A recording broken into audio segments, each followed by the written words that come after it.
Hello बच्चों। मैं Shashi, Rajendra education आप देख रहे हैं। और आज हम पढ़ने वाले हैं क्लास नाइन्थ का फिजिक्स का फर्स्ट चैप्टर मोशन। इसमें हम एनसीईआरटी के सारे टॉपिक्स को कवर करेंगे। साथ ही साथ कुछ कंपटीशन और ओलंपियाड लेवल के क्वेश्चंस को भी हम लास्ट में देखेंगे। तो बिना देर किए हम शुरू करते हैं।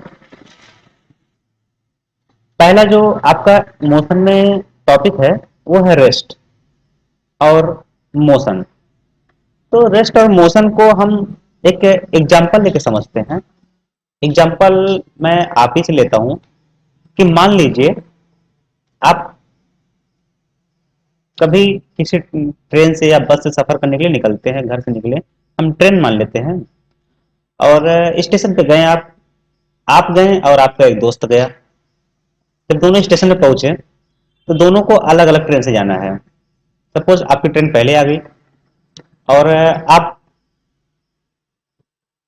ट्रेन पे बैठे हैं, ट्रेन चल दी। तो जब आप अपने दोस्त को ट्रेन में, चलती ट्रेन से देखेंगे तो आपका दोस्त जो है वो आपसे दूर जाता हुआ नजर आएगा। दूर जाता हुआ नजर आएगा मतलब आपका दोस्त जो है मोशन करता हुआ नजर आएगा, मोशन में नजर आएगा, गति में नजर आएगा। और साथ ही साथ जब आपका दोस्त जो है आपको देखेगा तो आप आगे की तरफ मोशन करते नजर आओगे और आप अपने दोस्त को देखोगे पीछे की तरफ मोशन करता नजर आएगा। साथ ही साथ इसमें एक चीज और देखते हैं हम कि जब आप ट्रेन में बैठे, मान लीजिए ट्रेन में पहले से भी कोई व्यक्ति है और जब आप एक दूसरे को देखोगे तो रेस्ट पे नजर आओगे। तो इसका क्या मतलब समझ में आया कि मोशन जो है एक रिलेटिव है रेस्ट के, और रेस्ट मोशन के रिलेटिव, दोनों एक दूसरे के रिलेटिव हैं। डिपेंड करता है कि सराउंडिंग क्या है, और सराउंडिंग की चीजों पर डिपेंड करता है कि उसको देखने वाला कौन है, देखने वाला क्या कर रहा है। उस पर डिपेंड करता है कि वो मोशन में कि रेस्ट में है। जैसे an object is said to be rest if does not change its position with respect its surrounding with the passage of time।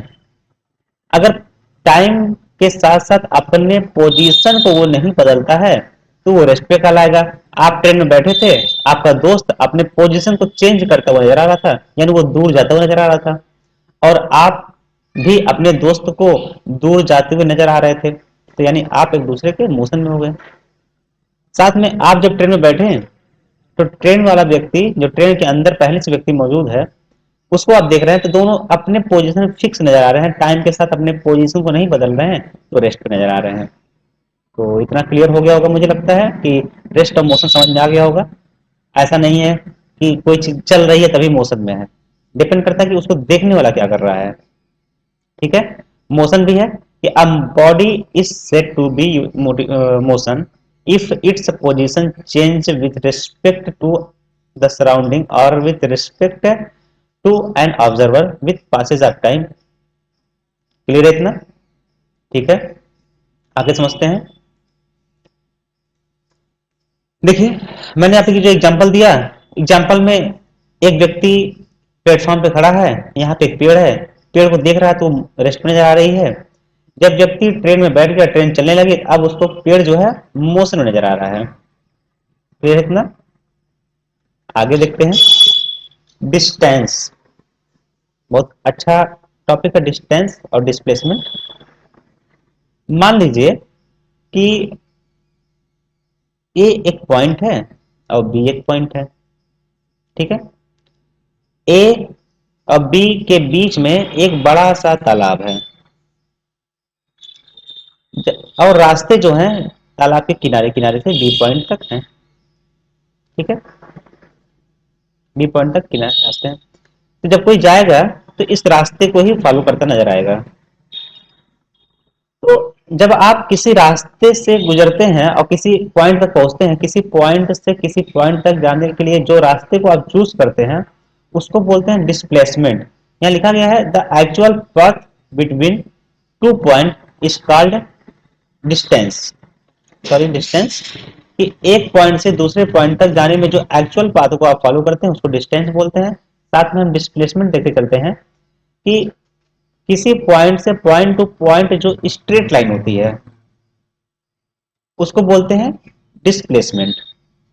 और डिस्प्लेसमेंट ऑलवेज शॉर्टर होता है, सबसे शॉर्टेस्ट जो रूट होता है किसी दो पॉइंट के बीच, उसको बोलते हैं डिस्प्लेसमेंट। क्लियर है इतना? डिस्टेंस के पास सिर्फ मैग्नीट्यूड होता है, डायरेक्शन नहीं होता। कहने मतलब ये है कि ए से बी तक जाने में उसको कितने डायरेक्शन को फॉलो कर रहा है, कोई एक डायरेक्शन नहीं है, तो वहां पे सिर्फ मैग्नीट्यूड होता है। और मैग्नीट्यूड है तो इसलिए एक स्केलर क्वांटिटी है। अगर आप लोग वेक्टर और स्केलर समझते होंगे तो वेक्टर क्वांटिटी नहीं समझते होंगे तो मैं किसी और वीडियो में आपको, सिर्फ किसी वीडियो में आपको वेक्टर पढ़ाऊंगा, तो वेक्टर में स्केलर और वेक्टर दोनों को समझाऊंगा। डिस्टेंस की यूनिट जो होती है मीटर होती है और इसको स्मॉल डी से रिप्रेजेंट करते हैं। डिस्प्लेसमेंट मैंने जैसे बताया कि जो स्ट्रेट लाइन है, सबसे शॉर्टेस्ट रूट है किसी दो पॉइंट के बीच, उसको बोलते हैं displacement. The direct straight line pointing from initial point to final point is called displacement. और डिस्प्लेसमेंट के पास मैग्नीट्यूड है और डायरेक्शन भी है। डायरेक्शन कैसे है? मान लीजिए कि नॉर्थ है, साउथ है, ईस्ट है और वेस्ट है। अब ए से बोलेगा कि ए से बी किस डायरेक्शन में है, तो साफ साफ आप बोलेंगे ईस्ट डायरेक्शन में है। ठीक है, मान लीजिए यहाँ पे कोई पॉइंट डी है, डी से सबसे शॉर्टेस्ट डी का ये है, तो आप बोलेंगे कि डी पॉइंट से बी पॉइंट की सबसे क्या डायरेक्शन क्या है, तो आप बोलेंगे नॉर्थ ईस्ट डायरेक्शन में है। ठीक है, यहाँ पे एक फिक्स डायरेक्शन है, इसलिए मैग्नीट्यूड और डायरेक्शन है, इसलिए एक वेक्टर क्वांटिटी है और इसकी भी यूनिट मीटर होती है। इसको स्मॉल एस से रिप्रेजेंट करते हैं। एक इंपॉर्टेंट चीज समझ लीजिए आप कि डिस्टेंस जो होता है स्मॉल डी, ये डिस्प्लेसमेंट के इक्वल भी हो सकता है। ठीक है, और ऑलवेज ग्रेटर होता था, कभी भी स्मॉलर नहीं हो सकता। कैसे समझ लेते हैं कि डिस्प्लेसमेंट सबसे शॉर्टेस्ट रूट ही होता है और डिस्टेंस जो होता है वो एक्चुअल पाथ फॉलो करता है। वो किसी भी तरीके से हो सकता है, ऐसे भी जा सकता है, ऐसे भी जा सकता है, यहाँ से भी जा सकता है बी पॉइंट तक, यहाँ से भी जा सकता है, यहाँ से भी जा सकता है। लेकिन डिस्प्लेसमेंट सिर्फ यही हो सकता है, और इधर से भी जा सकता है तो इसको भी डिस्प्लेसमेंट हम बोलेंगे और डिस्टेंस बोलेंगे। ठीक है, तो डिस्टेंस डिस्प्लेसमेंट के इक्वल हो सकता है और ग्रेटर हो सकता है। डिस्टेंस कभी भी जीरो नहीं हो सकता, लेकिन डिस्प्लेसमेंट जीरो भी हो सकता है। कैसे? मान लीजिए एक पॉइंट ए से चला, बी पॉइंट आया, ए पॉइंट चला, बी पॉइंट आया, बी से सी चला, सी से डी चला, डी से फिर से ए पे आ गया। यानी मतलब ये है कि जहां से इनिशियल स्टार्ट किया था वहीं फाइनल पे आ गया। तो final minus initial position, initial position is called displacement. तो फाइनल पोजीशन आपका ए है और इनिशियल पोजीशन आपका ए है, इक्वल टू जीरो। तो डिस्प्लेसमेंट आपका शून्य हो सकता है लेकिन डिस्टेंस कभी भी जीरो नहीं हो सकता। ठीक है, क्योंकि अगर ए पॉइंट से चला मान लीजिए 5 मीटर है, बी से सी 5 मीटर है, सी से डी 5 मीटर है और डी से ए 5 मीटर है, तो अब डिस्टेंस जो होगा एक्चुअल पाथ को जो फॉलो कर रहा है वही डिस्टेंस होगा। तो 5, 5, 10, 5, 15, 5, 20, यानी डिस्टेंस जो है आपका 20 मीटर है, लेकिन डिस्प्लेसमेंट आपका क्या है? शून्य है। इतना क्लियर है? ठीक है, आगे सीखते हैं uniform and non uniform motion. Uniform and non uniform motion. ठीक है, यूनिफॉर्म और non uniform motion.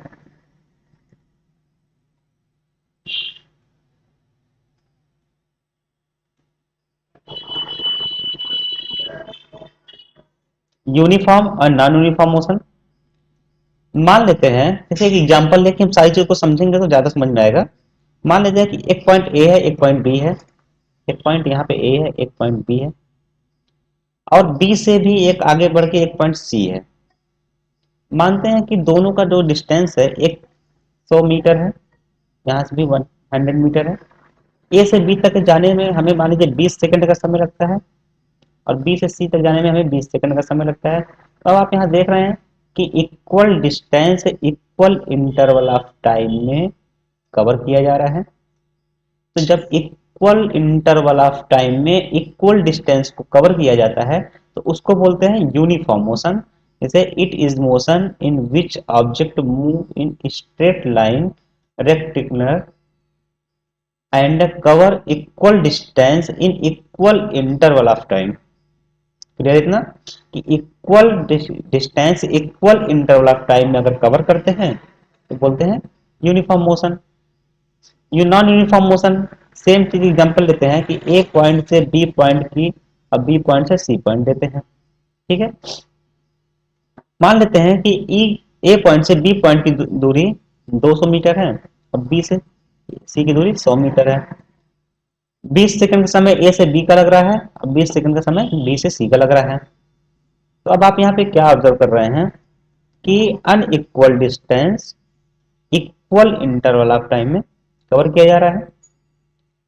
Equal interval of time में अनइक्वल डिस्टेंस कवर किया जा रहा है, इसलिए इसको बोलते हैं नॉन यूनिफॉर्म मोशन। सॉरी, यहाँ नाम रह गया था, नॉन यूनिफॉर्म मोशन। इतना क्लियर है आपका? जैसे मानते हैं कि आपके घर से आपके विद्यालय की, स्कूल की जो दूरी है वो 5 किलोमीटर की है, और स्कूल से घर की जो दूरी है ये आपकी 5 किलोमीटर वापस आएगी। ठीक है, तो इसको इस तरीके से समझिए, वापस घर पे आप आएंगे। ठीक है, तो 5 किलोमीटर ये भी होगा। अगर आप 10 मिनट में पहुंचते हैं विद्यालय अपने, स्कूल अपने, और 10 मिनट में घर से वापस आते हैं, तो आप एक यूनिफॉर्म मोशन चलते हैं। ठीक है, लेकिन कभी अगर आप 10 मिनट में स्कूल पहुंचते हैं और 20 मिनट में वापस आते हैं, तो ये नॉन यूनिफॉर्म मोशन है। क्लियर है? तो सिंपल से बात कितना समझिए कि इक्वल इंटरवल ऑफ टाइम में अनइक्वल डिस्टेंस कवर किया जाता है तो नॉन यूनिफॉर्म मोशन, और इक्वल इंटरवल ऑफ टाइम में इक्वल डिस्टेंस कवर किया जाता है तो इसको यूनिफॉर्म मोशन कहते हैं। ठीक है, आगे देखते हैं।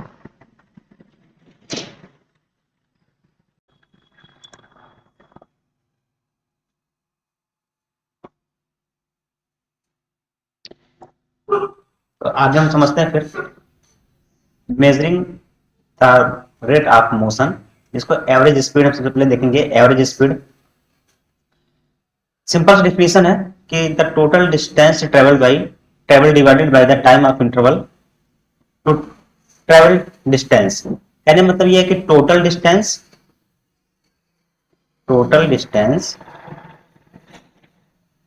Upon total time, total time. जैसे मान लीजिए ए पॉइंट से चलना स्टार्ट किया गया और बी पॉइंट तक गए। क्लियर है इतना? मान लीजिए कि इसकी स्पीड 10 किलोमीटर की है और हमें टोटल का 5 मिनट का समय, तो average speed equal to total distance 10 kilometre, total time 5 minute, 10 kilo, तो ये आपका हो जाएगा 2 जा 5, 2 किलोमीटर हर मिनट। क्लियर इतना? ओके, एक चीज में और देखते हैं कि मान लीजिए ए से बी और बी से सी और सी से D, 1 kilometre, 2 kilometre, 3 kilometre, 1 kilometre है ए से बी, बी से सी 2 किलोमीटर और सी से डी 3 किलोमीटर है।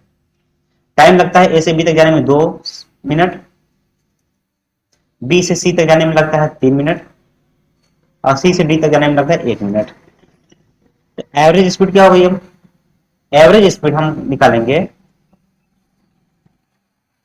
Average speed equal to total distance. कहने मतलब ये हो जाएगा कि आपका 1+2+3/2+3+1 सबको ऐड कर देंगे, क्या हो जाएगा आपका 6/6 कट गया 1 किलोमीटर/मिनट एवरेज स्पीड आ गई। इतना समझ में आ गया कि टोटल डिस्टेंस को हम ऐड कर देंगे अपन टोटल टाइम करेंगे, ये आपकी एवरेज स्पीड होगी। इंस्टेंटेनियस स्पीड, इंस्टेंटेनियस स्पीड मान लीजिए कि कोई बॉडी ए से बी तक जा रही है, किसी एक पर्टिकुलर पॉइंट पे, मान लीजिए कि इस पॉइंट पर, ये एक्स पॉइंट है, एक्स पॉइंट पर आपके स्पीड को बताना है कि एक्स पॉइंट पर एक इसकी इंस्टेंट स्पीड क्या थी, तो इसको हम करेंगे स्पीड इंस्टेंटेनियस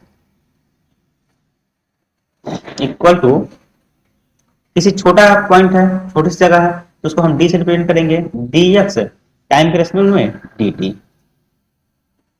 ठीक है, लिमिट लगाएंगे यहाँ पे टाइम, यही आपकी बनेगी इंस्टेंटेनियस स्पीड। क्लियर है इतना? आगे देखते हैं स्पीड विथ डायरेक्शन। अभी तक हम लोग स्पीड देखें कि स्पीड इक्वल टू क्या था, total distance upon total time. ठीक है, जब इसी में डायरेक्शन ऐड कर दिया जाता है कि ये किसी एक पर्टिकुलर डायरेक्शन पे उसकी स्पीड है, तो उसको वेलोसिटी बोला जाता है, जिसको रिप्रेजेंट किया जाता है v से। तो average velocity is defined as the ratio of change its position और displacement to time taken. v equal to displacement को हम डिनोट करते थे स्मॉल एस से upon time T, change of displacement delta S upon delta T. यही आपका formula होता है डिस्प्लेसमेंट का।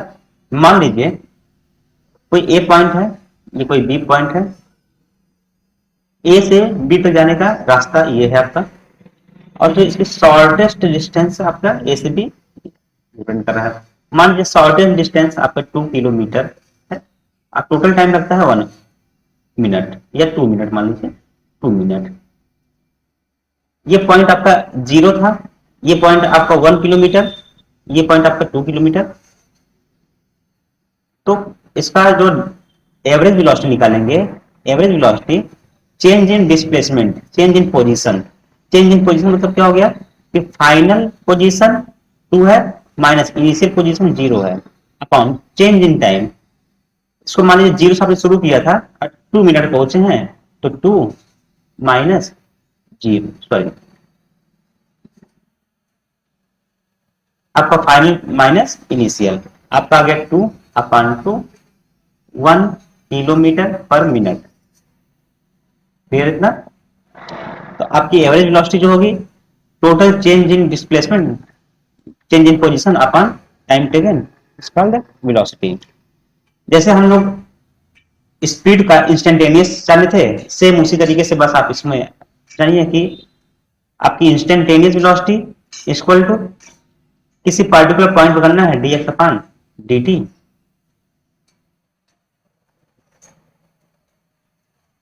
Tense to 0। ओके, ये आपकी इंस्टेंटेनियस वेलोसिटी हो जाती है। अगला आपका आता है rate of change of velocity. अभी तक हम लोगों ने पोजीशन के चेंज को देखा तो वेलोसिटी बोला, अब हम देखेंगे कि चेंज इन वेलोसिटी।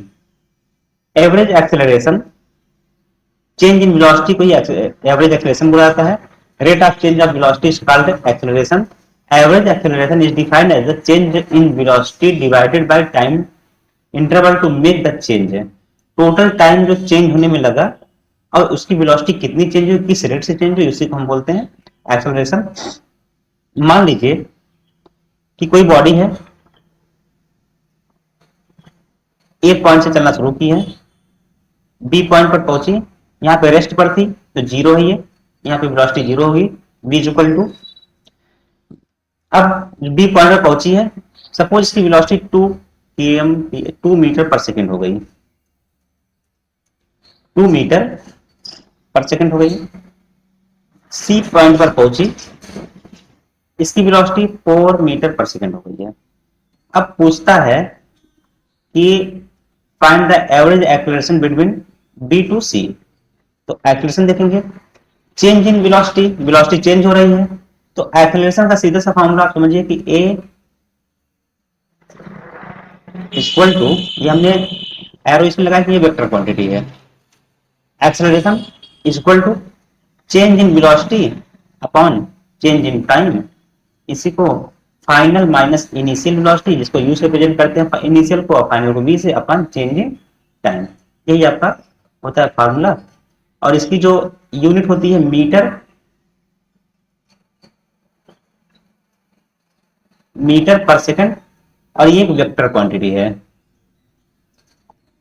ठीक है, एक्सेलरेशन पूछा जाता है, तो average acceleration is equal to